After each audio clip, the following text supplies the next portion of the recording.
Hi again, campers.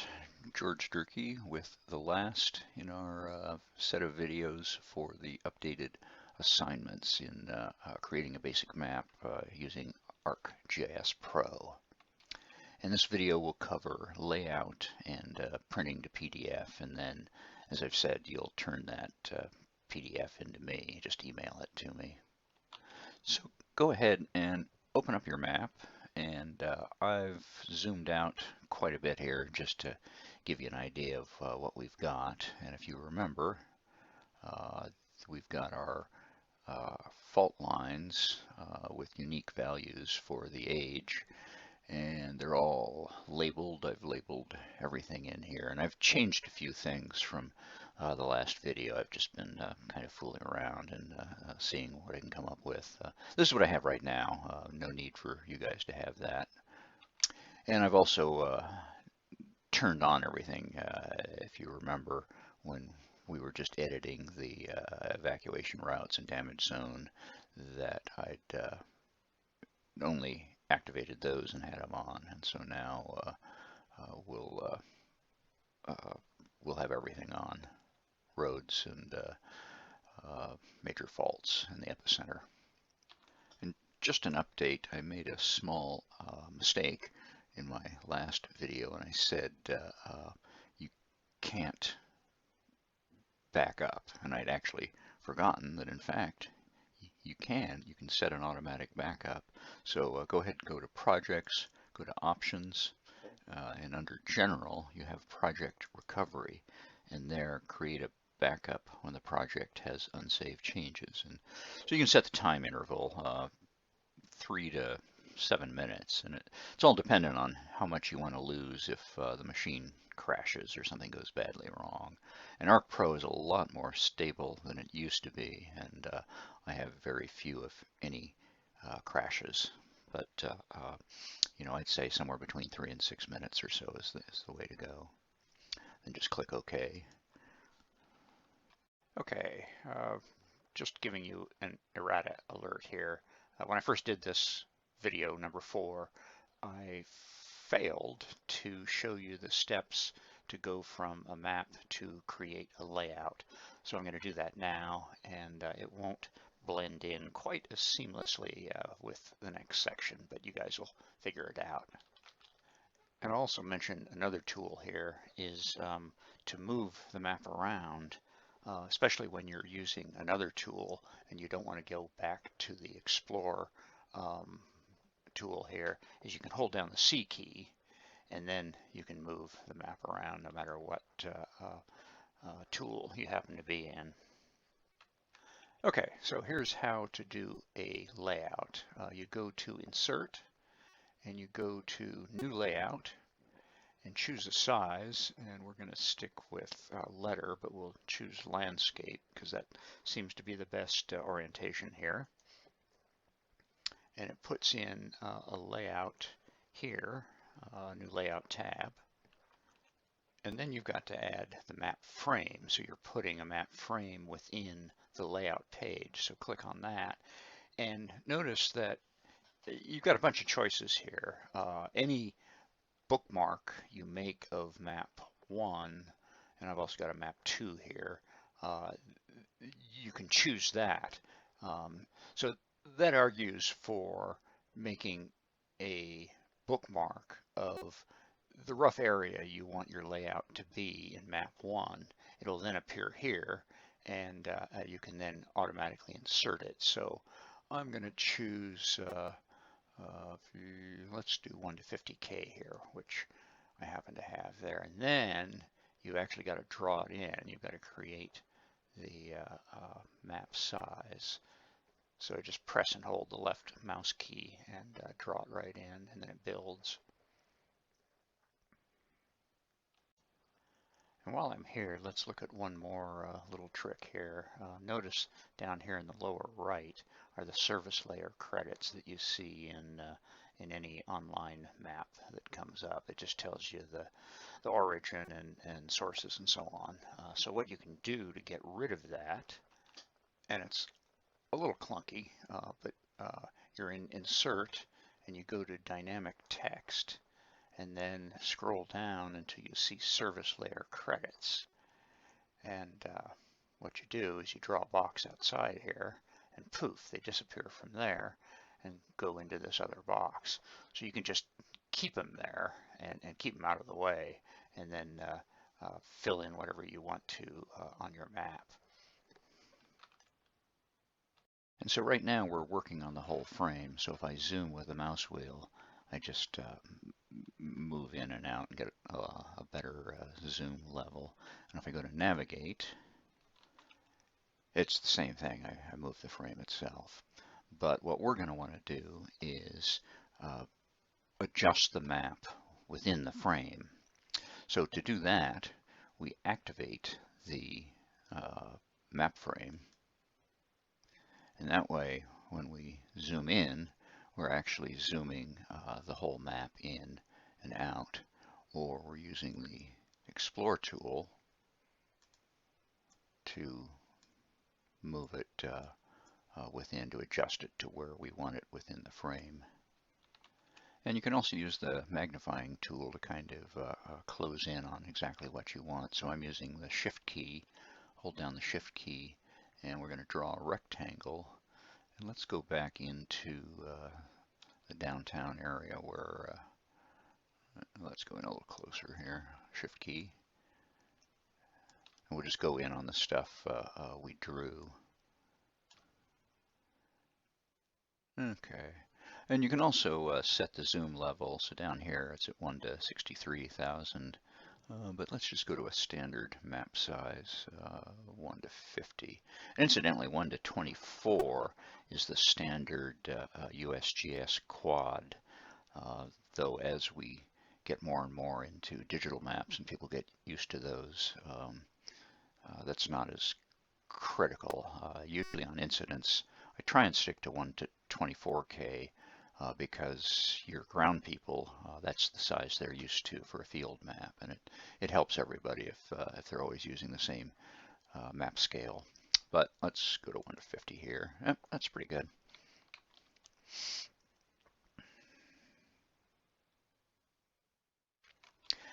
And I'm not after anything too exciting here. I want you guys to be able to just do the basic map, clean it up, adjust the symbology and labels, and then we'll print it. So don't spend a huge amount of time on here. You know, with luck in the last lesson, you spent at least some time getting a feel for the labels and the various things you could do with them, and the same with the symbology. But let's just try and move this right along because we only have a few days left in the class.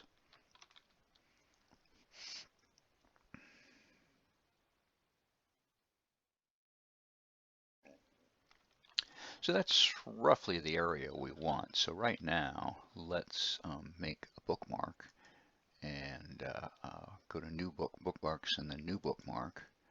And this way, let's call it Layout 1 to 50K. And that way, if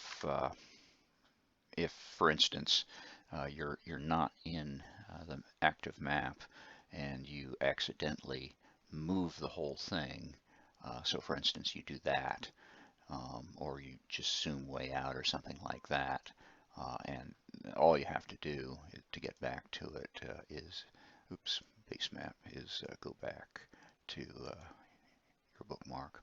And you can also use the navigation, go back to the previous extent. So for instance, if you made 2 mistakes, you can hit the back arrow twice and it'll also bring you back. Okay, so let's take a closer look here and see if anything can be improved. And again, we're not going for a whole lot here. I've got Route 1, Route 2, Route 3 on the evacuation routes, and those were, once again, are fooling around, and Zone 1 and 2 in the highways. So one thing that kind of pops out is we have the fault lines over the top of the highway. And I don't think I've mentioned this, but your drawing order, and it says drawing order, is from top to bottom how you have it represented in your contents pane. So right now you'll notice that roads are at the bottom, but in fact maybe we don't want them to be crossed by the fault zones. So we want to move those up above the major faults. And notice how it changes, so the road now comes above the faults. And so pay attention to your layering and how you've got that set up and whether it covers other important information. Now, the evacuation routes we have on top of the roads, which you probably want. Another way you could do that, of course, is just to make a wider route, wider than the highway, and that might work as well. And now we're getting into the aesthetics of cartography and what you should be paying attention to. And ultimately what it comes down to is you've got a bunch of data here and you have something you want to say with the map. And so in this case, we seem to be kind of just more by accident tending towards a emergency operations type map. So we're showing the areas of greatest damage and we're showing evacuation routes. So I don't know, we'll just loosely consider that the theme of the map, even though we've got faults in here. But anyway, there you have it. Just to give you some other data. So we kind of want to emphasize the routes and the zones here. And we might zoom in more, but once again, all we're going to do is just create a basic map and then print it to PDF. One other thing, so it just says Route 1, 2, and 3, and I think in this case, let's go ahead, if you haven't already, and label that so it says evacuation route, so it specifies pretty clearly what that is. So highlight evacuation routes, go up to labeling, and let's go to the scripting pane. And we'll do the same thing we did the other day. Go ahead and we're going to put in quotes. We're going to stay in arcade expressions here, evacuation. And then, well, we won't even put a colon, we'll put a space. And then you remember the way to string these together in arcade is to use a plus sign. And we check the expression. And it seems happy. Then we go ahead and apply. And so then it stacks it, evacuation route, and evacuation route. So let's go with that. And once again, for our purposes, let's just call that good. One other thing you want to take a look at is your background, your base map. So right now we have the world topo map, but let's go ahead and try a different map. Let's try a satellite image. So you've got your choice here with labels or without labels. Let's try without labels. So a satellite image is kind of interesting, but from this zoom level way out, I don't know that it adds a whole lot. But again, it's a consideration. You might want a satellite image, and you might actually want it to be in closer, because if you're going to have satellite, you might as well take advantage of that. So again, holding down the Shift key, and let's just go in a little closer and see what we have here, if we have something interesting. Yeah, this could work. And while we're this close, let's go to 1 to 24.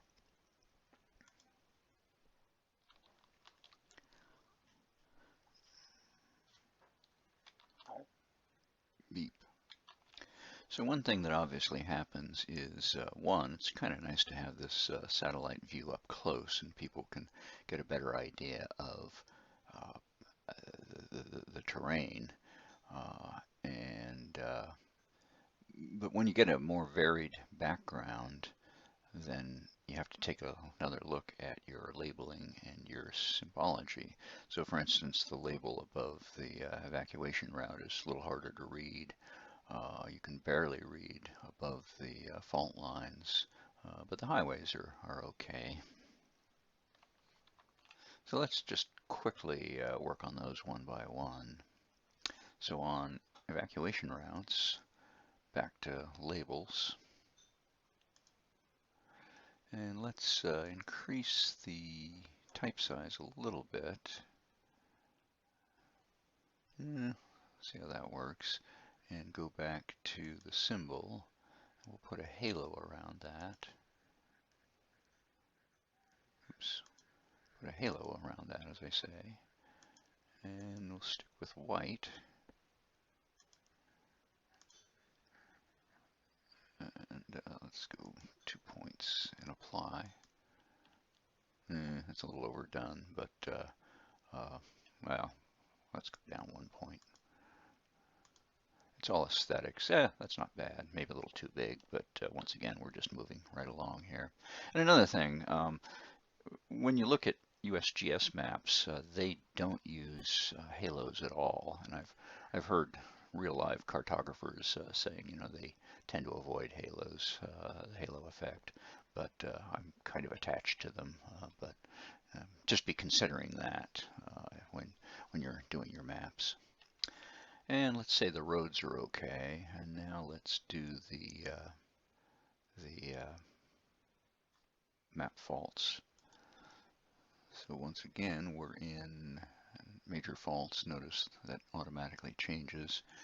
And let's increase the type size.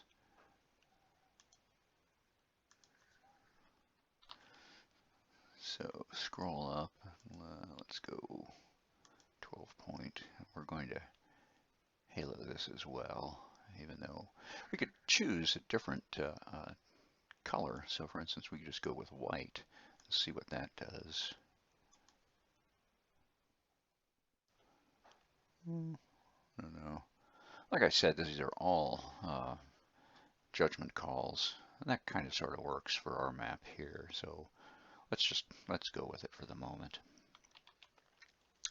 And now let's reframe a little bit, bring that down. And finally, the damage zones. Let's do that. Text fill. So we could try the white for that.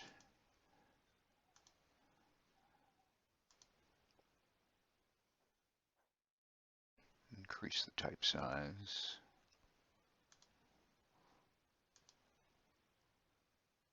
Sure. Again, we're just practicing here. This is not great, but I want you to learn the tools, and it also helps a lot if you have a theme for your map. That is, you have an audience in mind, and you know what you want to show them, and then you can do a much better customized job here. And incidentally, on the theme of maps and having an audience and knowing what it's for, here's a map book, a map book of like 50 maps I did for Grand Canyon Search and Rescue. And so I was a little more, well, I was into halos there, but notice the grayish and brown terrain. So I matched the label with the symbol that it accompanies. So for instance, everything in the river goes by river miles, where you are along the river. And so the river mile is a blue point, and the label is also in blue. And place names tried to match the brownish background, and the typeface was in brown. And then the camps are in yellow with the label for the camp also in yellow and outlined. But again, notice USGS does really well with just clear and black labels. And you know, these I added to the existing maps. So once again, you know, judgment call, get used to this stuff. And I was dealing with park rangers who had to quickly look at a map and figure out where everything was for a rescue. So this worked pretty well. Okay, so for actually heading towards doing our PDF, we now want to start putting in the map elements that a lot of paper maps have, like north arrow and scale and things like that. So first, if you'll remember, we were in active mode for the frame, and that means that if I move the Explore tool, that'll actually move the map. So we're pretty much set up where we want to be. I've moved it down a little bit. I want to show a couple of faults here in addition to all the other stuff we created. So now let's get out of active mode and close activation here. So I went to Layout, and the tool available is Close the Map Frame Activation, which means that when I start moving anything on the map, it won't move the underlying data. So let's close that, and now if I move it, it moves the whole frame. So that's pretty much what we want for the map, and I guess we'll just stick with the satellite image. So now we'll put in the map elements, and you go to Insert, and so let's start out with a classic north arrow. You can choose what type of north arrow you want. There's all these fancy ones here, but I would stick with something pretty straightforward. So let's go with theirs, and you go down and you draw it in. So just left click and draw down, and the north arrow appears, probably a little smaller. Well, these are things we'll fool around with later. And now a scale bar. And you can choose the type of scale bar, and again stick with simple and basic. I kind of like these double alternating with the black bar, and just draw it in, left click and draw. And notice we're not doing very well on the background here. We're probably going to have to fix that, and I'll show you how in a sec here. And then finally, let's do a legend, and we'll put it over here. And the thing to keep in mind when you're putting in your map elements is you don't want to cover the data you want people to see. So choose a place on the map. So for instance, over here on the left, say, or even up here in the upper left, where there's not anything you're trying to show. In any event, the first thing you notice here is the backgrounds make these really hard to see. Now, there's a few ways you can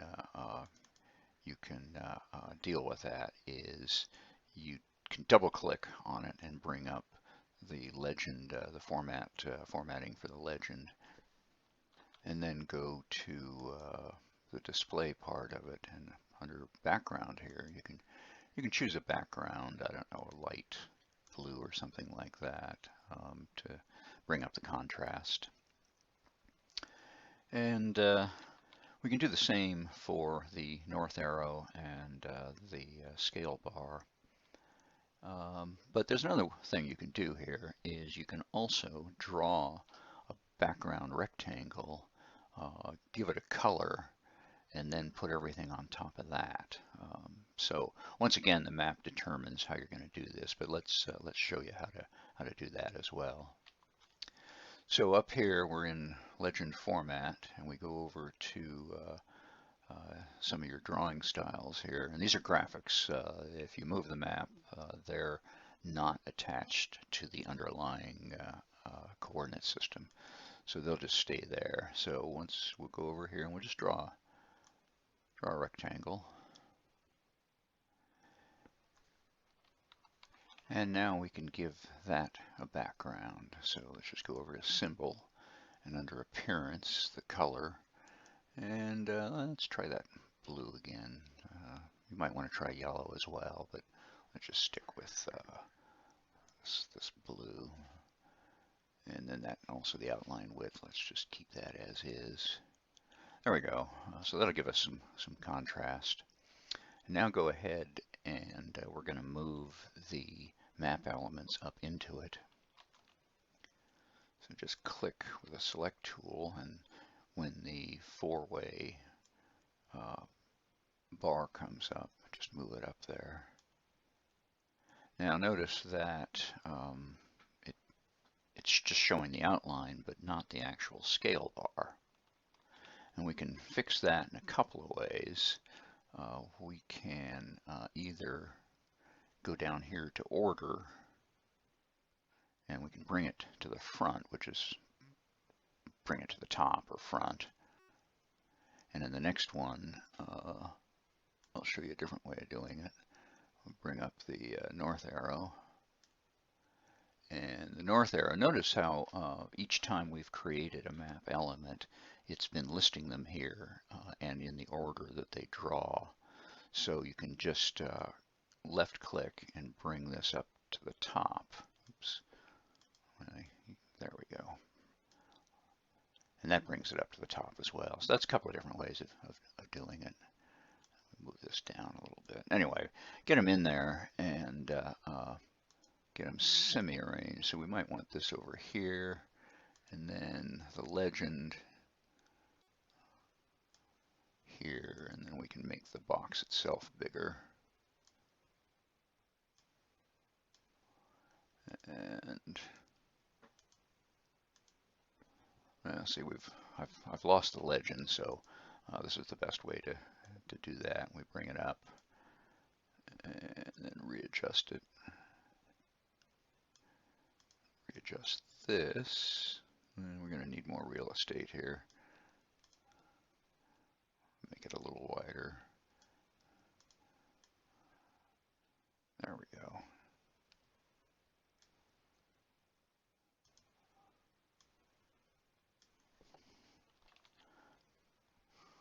Well, make it smaller. And what you want to do is make it as small as possible. This is, once again, you know, just giving you guys the idea of what you can do. And then as I've said before, as you develop a sense of aesthetics. Uh-oh. Okay, here's where you use Control-Z to fix that. I just tilted it a little bit, and you can get into trouble pretty easy on all this stuff. And of course, there's a good question here of whether we want this to be a different color, and probably not. So let's bring up the format legend and go to display and go back down here and give it no color. And that way it's the same background color as the box you just created. I'll just mention this isn't great. That north arrow is, there's just too much blank space there, and but we're not going to spend forever on this. And another thing, it's nice to have even miles here. So that says 0.8 miles.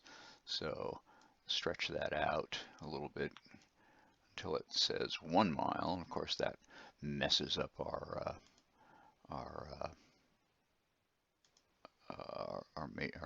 overlying box here. So we got to make that bigger and move this out. There we go. And let's give it a little space above.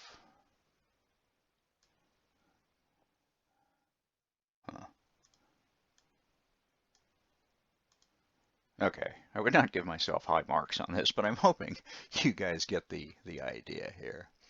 And this box is a little busy, the scale box, so let's double click on that and bring that up. And what I'm going to do is reduce the number of how it's broken down here. So let's go down to 2 and 2. There we go, and that's a little better. So it's a 1/4 mile, 1/2 mile, so you can measure that starting from 0. And that's pretty good, and the miles is shown there. So click outside the box and make it clearer. And I'll quickly show you one more thing here without getting too carried away. Let's highlight the legend. And what you can do here is you can convert everything inside the legend to graphics, or anywhere else for that matter, which means that, and well, I guess I will demonstrate it, and then I'll show you. And so once you do that, you've ungrouped everything. Each of these historic Holocene is now a separate graphic in there. So if you double click over it, you can move it. So notice down here we've got all other values, which we don't really need. So let's just delete that, and we'll delete the accompanying symbol, and that cleans it up a little bit. And earlier, probably on your map, roads were down here at the bottom. And so again, you might want to move those up, and that moves it up on the legend. Okay, kind of ugly, but here's yet one more thing you can do. Let's regroup the. Okay, so we're now going to oops. Beep. Okay, so once again, this isn't great, but what I'm now going to do is group all of this. So for instance, if you move the box here, then everything that's inside it stays where it is. So now we're going to group all of these elements. So holding down the control key, there's the rectangle, scale bar, and legend, and north arrow. And so now they're all highlighted. So now I'm right-clicking, and I'm going to group them all. So that way, if I move, everything now moves at once. Let's see what it looks like down here. Okay, slightly better. Okay, there we are. So now let's move on to printing, even though this isn't the world's greatest map, but we're good. Beep. And now let's make one more adjustment because I can't help myself. Let's go back to layout and let's activate the frame. And let's just move it up a little bit. Oops, I forgot to beep. And let's just move it up a little bit and go back to explore here and move the whole map up just slightly. Okay, that's a little better. Let's go with it. And once again, back to layout and close activation. Okay, now let's go to print and finish this up. So print is going to be under share, and in this case we want to print the layout, and if we had more time we'd share it as an Arc online map, but we don't, so we'll just do a regular PDF print. Beep. So okay, let's print this, and for that you go over to share, and we want to print the layout, this tab here.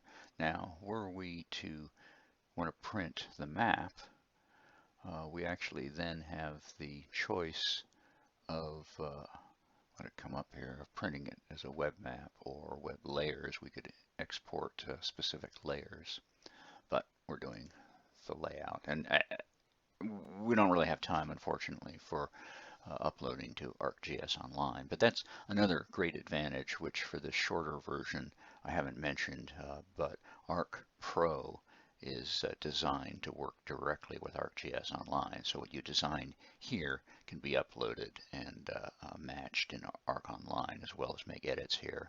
Although I'll also mention, for those of you who haven't taken my ArcGIS Online class, is that most all of the edits you can actually do now on ArcGIS Online. It's become incredibly versatile, such that that's really all you need. Depending on the map you're doing and what you want to do, you quite often don't even need Arc Pro to do online maps.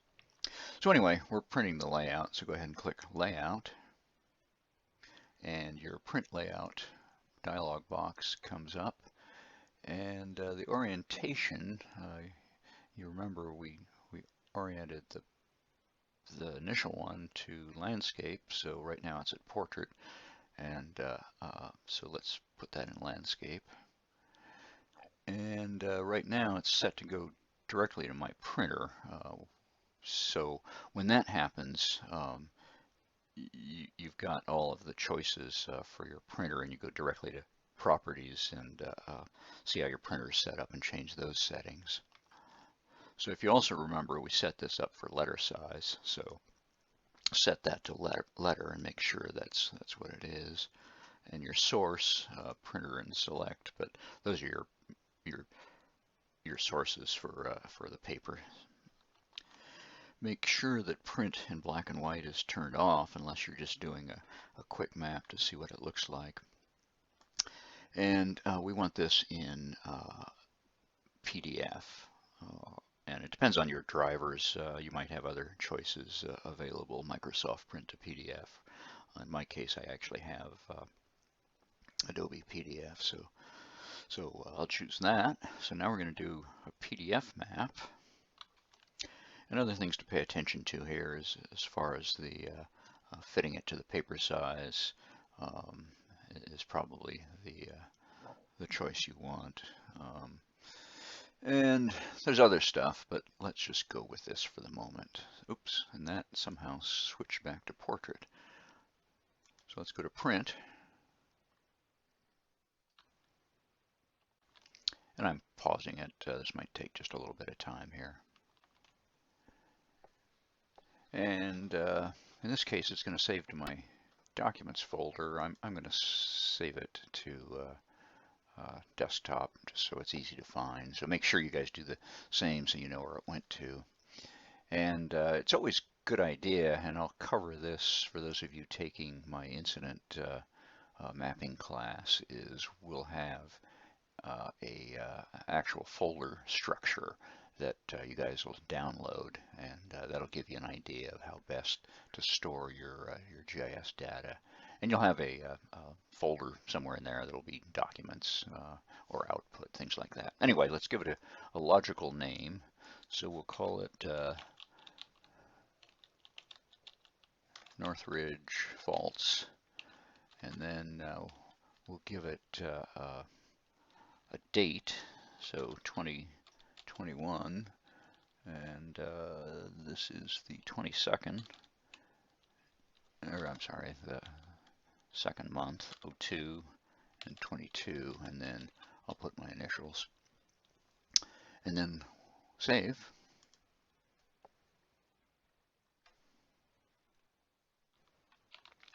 So once again, I paused it here, but now you get a little green check mark that it's successfully printed. Now let's go check. I'll go on to my desktop and we'll pull it up as a PDF. Oh, it pulls up on its own. So there you go. There is your PDF, and here it is at 100%. Oops, 100%. And yeah, not bad. This is way, way too big. We should have made all that smaller and should have separated the legend, but there you have it. But it's one way to put everything into one space. And one of the things I didn't mention is you can add titles and all sorts of things to this. Notice that major faults is as one word there. You can actually fix that in the map itself, or if you remember when I separated that into graphic elements, you could have double clicked on that and then just put a space in there. But you can also change what the legend says by changing it in your contents. And so to do that, you just click inside of major faults and add a space, and that would have changed it on the map. It won't now because we've set it up in print already. But if we go back to refresh everything, it'll change. Okay, well that's kind of it. So here's what I want for your final project is I want a legend with a north arrow, a scale bar, and a legend and a background box, or however you guys want to do that. But it's got to be visible on your background map. Then there's several ways of doing that. I'd like your any form of evacuation route and damage zones and the edit data I showed in there. We're missing something, aren't we? Oh, I know. Well, we're totally missing the evacuation centers. But that's okay. If you put them in, I somehow lost them. But there you go. Just the basics. And your symbology as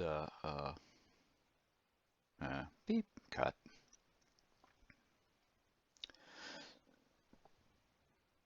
So here's your final map, and the elements I'd like to see when you turn this in is a background box, or however you decide to do that. You could put backgrounds to each individual element, or you can group these two together, for instance, the north arrow and the scale, and then group the legend separate, so that could go over here on the right. So whatever works best for you guys.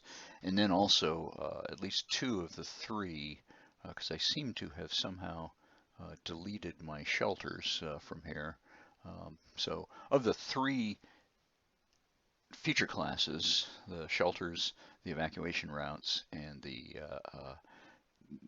damage zones, have at least two of them in there because I messed up and somehow zapped one of them. But just to show that you're able to do basic labeling and basic symbology. And the faults in there also labeled.